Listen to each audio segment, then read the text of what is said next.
দিয়েছে রে পৃথিবীর মানুষ, যাবি তুই কবর হইয়া, হাসরের মাঠ হইয়া, জান্নাতে তোর যেতে হবে তোমার পারি। তুমি এখান থেকে টিকিট কেটে প্রস্তুত থাকো। আজরাইলের গাড়ি কোথায় আছে তোদেরকে জানাইলাম না, জানলে কিছু গাফলতি এসে যাবে, যাতে প্রস্তুত থাকতে পারো। যদি কবরের টিকিট থাকে, হাসরের মাটির সামান থাকে, আজরাইলের গাড়ি আইলে তোমার হতাশা হওয়ার দরকার পড়বে না। আর যদি সামান না থাকে, আজরাইল আইলে তোমার হতাশার সীমা থাকবে না। হযরত বিলাল রাদিয়াল্লাহু আনহু সামনে এসে আজরাইল, আসসালামু আলাইকুম ইয়া বিলাল, সালাম দিয়েছে। আল্লাহ আপনাকে সালাম দিয়েছেন।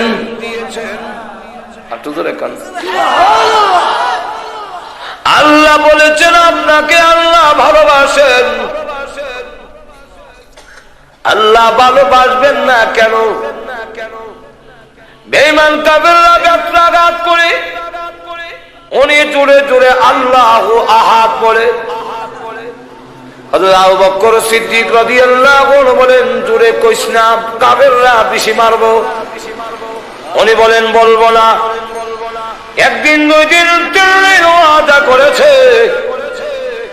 কিন্তু তিনি আল্লাহু আহাদ বলে আবার ওয়াদা করে বলবো না। আবু বকর সিদ্দিক রাদিয়াল্লাহু আনহু বলেন, বিলাল আমার সাথে ওয়াদা করো, কিন্তু আবার জোরে জোরে আল্লাহু আহাদ বলো কেন? আস্তে বললেই হয়। এমনি বিলাল বলেন, হ্যাঁ আবু বকর সিদ্দিক, ওই বেঈমান কাফেররা যখন আমাকে ব্যত্রাঘাত করে আর আমি আল্লাহু আহাদ বলি, তখন এত মজা, এত মধুর লাগে। ওই বেঈমান কাফেরদের নির্যাতনের কষ্ট আমি বিলাল আর ঠার পাই না।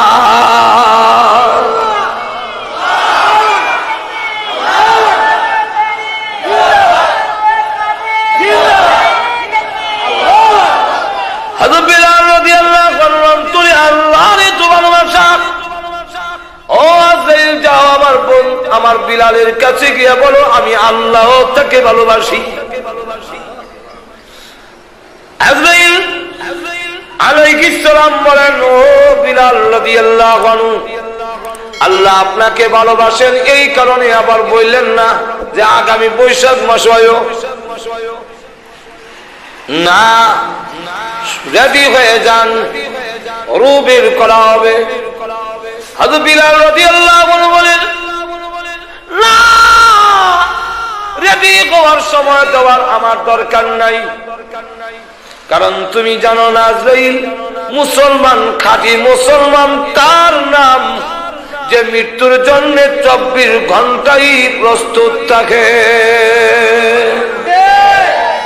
এখন আমাকে সময় দিতে হবে না, আমি রেডি আছি। তবে ওই বেঈমান কাফেররা আমাকে যখন মারত, আমি মনে করতাম আজকের এই দিন আমার জীবনের শেষ দিন, আজকে আমার জীবন শেষ হয়ে যাবে।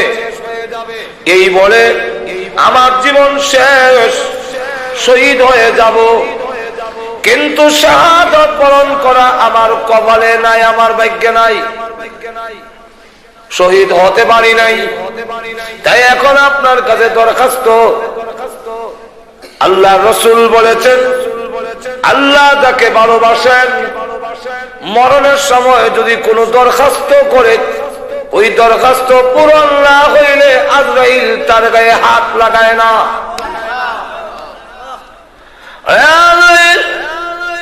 আমার আকাঙ্ক্ষা, আমি এখন এমন ভাবে মরব, আমি আল্লাহর গোলাম, আল্লাহ আমার মনিব, আমি আল্লাহর কুদরতি পায়ের মধ্যে সিজদা দিয়ে পড়ে থাকবো, আর তুমি আমার রূহ বের করবে।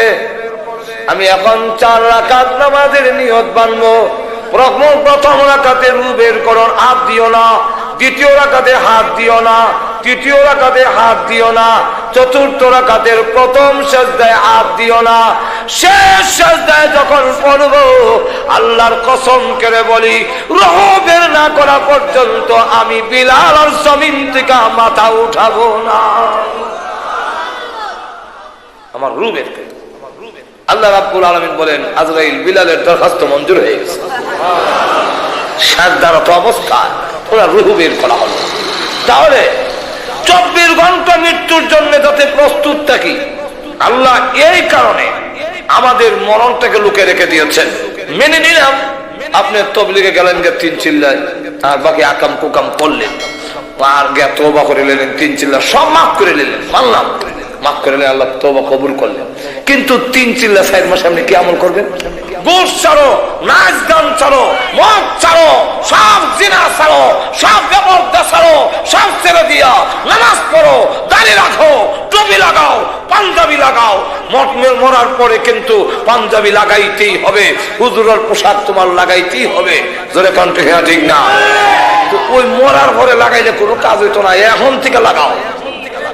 একটু জোরে কন্যা, তুমি মাথার দাও, দাড়ি রাখো, পাঞ্জাবি লাগাও, সুদ খাইও না, ঘুষ খাইও না, জিনা করো না, নাচ গান করো না, বেপরদা হইও না, নামাজ পড়ো। এর অর্থ হলো আমি মৃত্যুর জন্য প্রস্তুত। যেরকম ঠিক কিনা?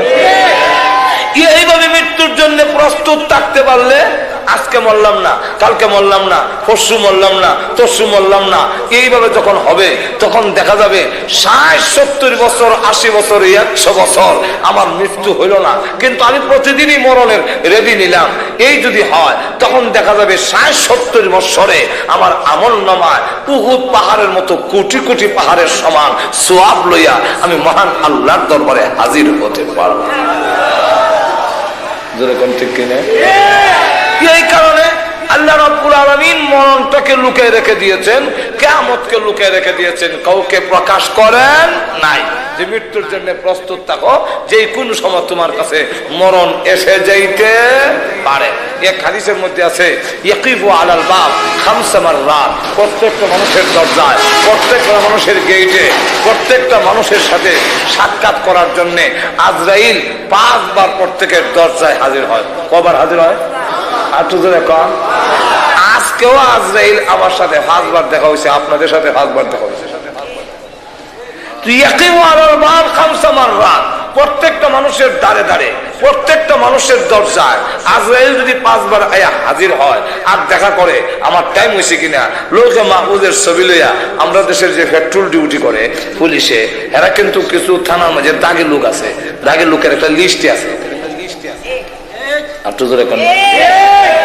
এই পুলিশরা যদি আন্তরিক হয় ডাকাতি বন্ধ হবে। কিন্তু আমাদের প্রশাসন অনেক সময় আরো ডাকাত বানায়। কেমনে বানায়? রাস্তার এক জায়গার মধ্যে গাছ ফলাইছে, গিয়া কইলে আইতে আইতে এরা গিয়া ডাকাতি করে বাইর গিয়া 8 পাও ধুইয়া ঘুমে থাকে। পরে যায় একটা দুঃসারে বেলে গিয়া এখানে তাবালিং দিয়ে আরেকবার বাড়িছিল ভেসাব করতো, এই বেটা বইরা নিয়া লটকায়া বাইরিয়া কইলো যে কে আসিল, কবিলে কে আসিল, ভেসাব কিন্তু জমা বেন্দা করে নাই। তো বুঝছি এমনি কইছে না, আরো ভিটা দিলে ভিটা ছুটে। যখন দেখে যে আমি এগুলা না কইলে আর আমারও ভাই নাই, তখন ছবির আলী তবির আলী হ্যাঁ যারা যারা সাথে শত্রুতামে আছে সবের নাম কয়ে যাওয়ার পরে দলে নেওয়ার পরে জেল দিল, 6 মাস জেল। তখন জেল খাইতে যখন বাইর হয়, আমি জীবনে ডাকাতি করলাম না, ডাকাতি নাম যখন লাগলো তার ডাকাত হয়ে যায়। আর তো জোরে কন্যা ডাকাত আমার বানায় আন্তরিক যদি হয় তাহলে এই রাস্তায় হবে না।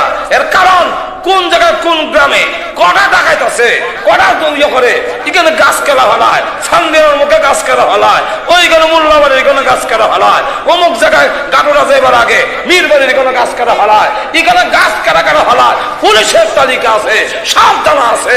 ওরা যদি আন্তরিক হয়ে যায় তাহলে এই দেশের একটা না হয়তো গাছ ফলাইতে পারবে না।